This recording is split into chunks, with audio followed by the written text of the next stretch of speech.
जैसे वक्त गुजरता जा रहा है और टेक्नोलॉजी में जिद्दत आती जा रही है, हमारा लाइफस्टाइल भी चेंज होता जा रहा है। दुनिया डिजिटल होती जा रही है और हम सब किसी न किसी हद तक टेक्नोलॉजी से जुड़ते जा रहे हैं। और कोरोना वबा ने टेक्नोलॉजी का इस्तेमाल और भी ज़्यादा बढ़ा दिया है और डिजिटलाइजेशन का एक नया दौर भी शुरू हो चुका है। हमारे शॉपिंग करने के अंदाज तक बदल चुके हैं और अब लोगों को बाज़ारों या शॉपिंग मॉल्स में जाने की ज़रूरत नहीं पड़ती और अपनी पसंदीदा चीज़ें ढूंढने की बजाय वो ऑनलाइन ही ख़रीदने को प्रेफर करते हैं और घर बैठे चीज़ें वो हासिल भी कर लेते हैं।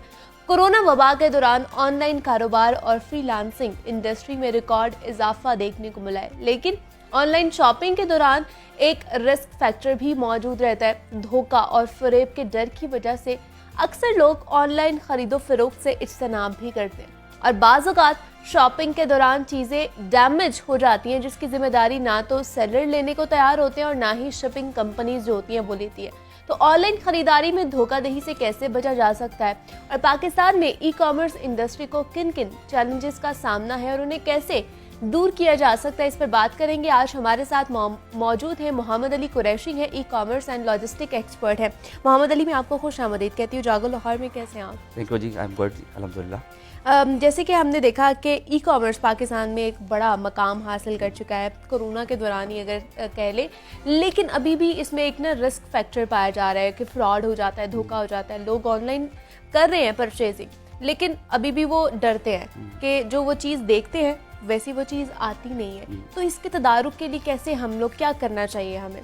अच्छा मुनीबा, इसमें 3-4 चीज़ें हैं जिसकी वजह से लोगों को ये शिकायत आती है कि उनको चीज़ें जो घर पे पहुंचती हैं वो सही चीज़ नहीं पहुंचती। हाँ। उसमें असल में हमारे यहाँ पे पाकिस्तान में चूँकि ई कॉमर्स अभी रिवाइवल प्रोसेस से गुजर रहा है, तो बहुत सारे फैक्टर्स हैं जिसमें से मोटे मोटे फैक्टर बताता हूँ आपको।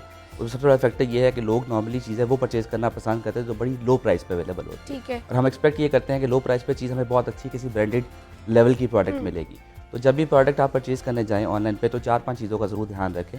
पहली बात तो ये है कि जो वेबसाइट आप खरीदने जा रहे हैं उसकी प्राइस, क्या वो आपको प्राइस जो है वो मार्केट कंपेटिटिव प्राइस पे प्रोवाइड कर रहे हैं या बहुत लो प्राइस पे प्रोवाइड कर रहे हैं। This is alarming thing. ठीक है। एंड सेकेंडली ये है कि जिस वेबसाइट से जहाँ से आप परचेजिंग कर रहे हैं उनका ओवरऑल डिजिटल प्रेजेंस स्ट्रक्चर क्या है, क्या वो सोशल मीडिया में अवेलेबल है, क्या उनकी वेबसाइट बनी हुई है, उनकी वेबसाइट पे उनके सोशल मीडिया पे लोगों के रिव्यूज़ क्या हैं, उनके कमेंट्स क्या हैं। इन तमाम चीज़ों के रिव्यू करने के बाद जब आप शॉपिंग करते हैं तो चांसेस होते हैं कि आपको एक अच्छी चीज़ मिल रही होगी, क्योंकि अब डिजिटल एरा इतना फास्ट हो चुका हुआ है कि हर तरह की इन्फॉर्मेशन जो है वो आपको ऑनलाइन अवेलेबल है। बिल्कुल तो अक्सर लोग जो ये क्लेम करते हैं कि हमें डैमेज चीज़ मिली है, ख़राब चीज़ मिली, उसकी वजह ये होती है कि वो सिर्फ अपफ्रंट एक वेबसाइट को देखा, एक फेसबुक के पेज को देखा और फौरी तौर पे शॉपिंग को इनिशिएट कर दिया। हालांकि ऐसा नहीं होना चाहिए, आपको प्रॉपर्ली रिव्यू करना चाहिए। आपको उनके कम से कम customer reviews is a very important kind of a thing.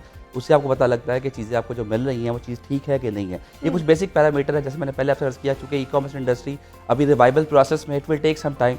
Fortunately Covid की वजह से पाकिस्तान में ई कॉम इंडस्ट्री में बहुत ज़्यादा बूम आ गया। In last 2 year it's basically in a fertile kind of industry, लेकिन ये है कि अभी इसको टाइम लगेगा उस लेवल पे पहुंचने में जहाँ पे मैच्योरिटी आएगी, जहाँ पे लोगों को अंडरस्टैंडिंग आएगी। और विद द पैसिव टाइम आप देखेंगे कि बहुत सारे ऐसे लोग जो कि फेक चीज़ें बेचे होते हैं वो अल्टीमेटली फिल्टर डाउन हो जाएंगे। मतलब कुछ चीज़ें हमारे पे भी लागू होती हैं कि हम भी कुछ चीज़ें देख लें। जब अगर हम कोई चीज़ ले रहे हैं या वहाँ से ऑर्डर कर रहे हैं तो कुछ चीज़ें, कुछ फैक्टर्स हमने खुद भी देखने हैं, फिर जाके हम लोग किसी चीज़ को ऑर्डर कर सकते हैं। दूसरा, जैसे शिपिंग का मसला आ रहा है, जैसे मैं पहले भी बात करी थी कि शिपिंग का मसला आता है, डैमेज चीज़ आती है जब हम खोलते हैं तो वो ना जो शिपिंग कंपनी होती है वो ले रही होती है और जो ऑनलाइन वाले होते हैं वो भी नहीं उसको ऑन कर रहे होते। तो फिर रिस्पॉन्सिबिलिटी किस पे आती है? अगर बाहर की दुनिया में बात करें तो वहाँ पर वो लोग क्या करते हैं अगर इस तरह की कोई चीज़ हो जाती है? मैं बताता हूँ, क्योंकि मेरा जो बैकग्राउंड है, actually I am from a logistic company बिल्कुल विद नेम ट्रैक्स लॉजिस्टिक्स।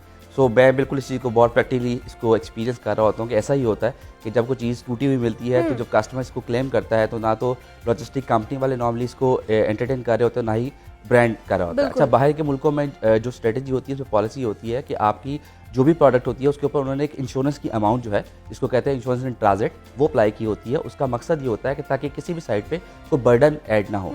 आगे कोई प्रोडक्ट जा रही है और वो डैमेज जाती है तो जो कंपनी, जो शिपिंग कंपनी है, उसकी भी उसमें इंश्योरेंस कवर होती है और प्लस जो आपका जो शिपर है उसकी भी उसमें कवर होती है। उसका फ़ायदा, थोड़ी कॉस्ट आपको यकीन ज़्यादा पे करनी पड़ती है, लेकिन फ़ायदा ये होता है कि अगर चीज़ आपके पास टूटी हुई मिली है या कुछ ऐसा मसला है तो उसको आप क्लेम कर सकते हैं। प्लस ये है कि इंटरनेशनल मार्केट में आपकी जितनी भी शॉपिंग होती है वो नॉर्मली कैश पे नहीं होती। अब वहाँ पे सारा का सारा जितना भी हो क्रेडिट कार्ड पे होता है। क्रेडिट कार्ड पे चूँकि बैंक्स इन्वॉल्व होते हैं, बैंक ट्रांजैक्शन करने के बाद उसको एक खास टाइम स्पेन में उस अमाउंट को स्क्रू करते हैं, तो उस टाइम स्पेन में अगर कोई मसला आता है, कोई इशू आता है, तो आप उसको क्लेम कर सकते हैं और आपको उसको क्लेम मिल जाता है। लेकिन अनफॉर्चुनेटली पाकिस्तान में भी चूँकि चीज़ें इन बड़ी अर्ली एज पे चल रही हैं, तो अभी यहाँ पे कुछ टाइम लगेगा, लेकिन ये एक ऑप्शन अवेलेबल है पाकिस्तान में, जिसमें बड़ी कंपनी जो है, जैसे इलेक्ट्रॉनिक्स कंपनी जिससे हम काम कर रहे होते हैं, वो इसको ऑप्टेन करती हैं, वो इंस्टेंट ट्रांजिट की सर्विस लेती हैं, ताकि खुदा ना खास्ता अगर कोई प्रोडक्ट डैमेज आती है तो उसको कवर किया जा सके, क्योंकि customer experience is the future of any industry. बिल्कुल ऐसे ही है, इस पे काम करने के इन चीज़ों को कवर करना बहुत। लेकिन जो लोग अब अपना जो बेच भी रहे हैं, तो उन्हें भी तो इस चीज़ को मद्देनजर रखना चाहिए ना।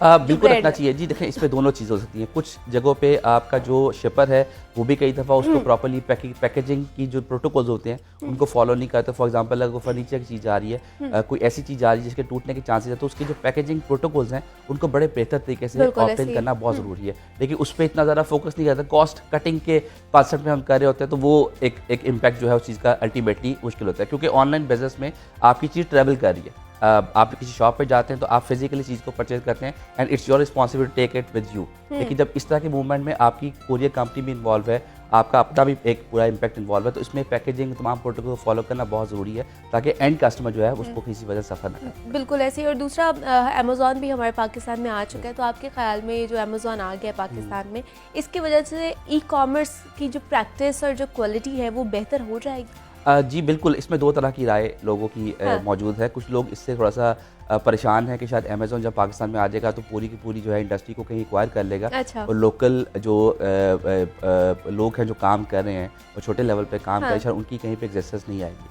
मेरा खुद पर्सनली थोड़ा सा एक्सपीरियंस रहा अमेज़ॉन का काम करने के लिए। अमेज़ॉन जब यहाँ पे आएगा तो हमें एक प्रॉपर SOP के मुताबिक काम करने की ज़रूरत महसूस होगी। अभी चूँकि आप बहुत हैपेजेड काम करें, कोई बंदा कोई खातून घर में बैठ के काम करिए, इस पर पाकिस्तान में बहुत सारे SME small scale business start हो जिनको उस प्रोटोकॉल का शायद आइडिया नहीं है, वो घर बैठ के चीज़ें प्लान कर रही हैं, कर रहे हैं और वो काम कर रहे हैं। लेकिन जब अमेज़ॉन पाकिस्तान में आएगा तो हमें प्रॉपर SOP और प्रोटोकॉल के मुताबिक काम करना पड़ेगा।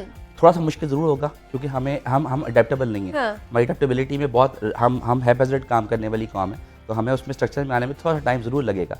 लेकिन ये है कि जब हम उन चीज़ों को अडॉप्ट कर लेंगे तो उससे ओवरऑल आपकी इकॉनमी में, आपके ओवरऑल इम्पैक्ट में बहुत ज़्यादा फ़र्क पड़ेगा। क्योंकि फ्यूचर में अगर आप देखें पाकिस्तान में टेक्सटाइल इंडस्ट्री बहुत ज़्यादा एक क्रंच टाइम से गुजर रही है, हमारा लेदर की इंडस्ट्री बहुत ज़्यादा क्रंच टाइम से गुजर रही है। अगर हम इस चीज़ों पे आते हैं तो ये प्रोडक्ट इतनी स्ट्रॉन्ग फुटफॉल रखती हैं अभी भी ग्लोबली कि अगर हम इनको बेहतर तरीके से डेवलप करते हैं तो ना सिर्फ बड़ी इंडस्ट्री को बल्कि स्मॉल स्केल कंपनीज़ को भी इसमें बहुत ज़्यादा फ़ायदा होगा। तो अल्टीमेटली एक रिवाइवल का प्रोसेस होगा, एक थोड़ा सा एक फिल्ट्रेशन का प्रोसेस होगा, लेकिन अल्टीमेटली इसका बेनिफिट हमारी इकॉनमी में और लोगों की लाइफस्टाइल में बहुत ज़्यादा फ़र्क बहुत ज़्यादा होगा। लेकिन फिर हमें क्या चैलेंजेस क्या फेस करने पड़ेंगे अगर अमेज़ॉन आ जाएगा, अगर उसके ऊपर हमें सेलिंग और बाइंग करनी पड़ेगी?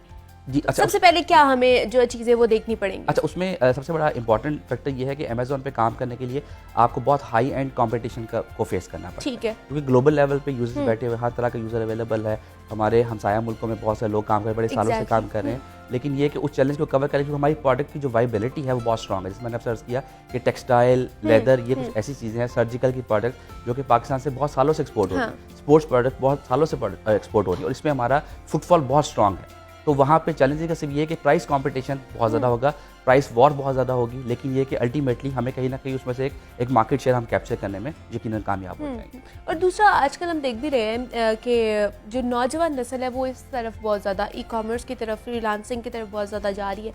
तो उनको आप क्या मशवरा देंगे? अगर वो अपना कारोबार करना चाह रहे हैं तो वो पहले क्या सीखें, देन इसकी तरफ आए, तभी वो इसमें सर्वाइव कर सकते हैं? अच्छा, उस पर यह है कि ये तो इसमें तो कोई दो राय नहीं है कि कोई भी चीज़ स्टार्ट करने से पहले आपको उसको बेसिक्स को अंडरस्टैंड करना, उसको लर्न करना बहुत, क्योंकि आपको अक्सर कहा जब लोग अपने एंटरप्रेन्योर्स बनते हैं, बिजनेस स्टार्ट करते हैं, तो बिजनेस करना, एंटरप्रेन्योर बनना is a very lucrative thing. हर बंदा समझता है कि मैं बिजनेस स्टार्ट करूंगा तो मैं एकदम से बिलियनर बन जाऊंगा। Yes, everybody can do it, but हर चीज़ का एक स्टेप बाय स्टेप प्रोसेस होता है।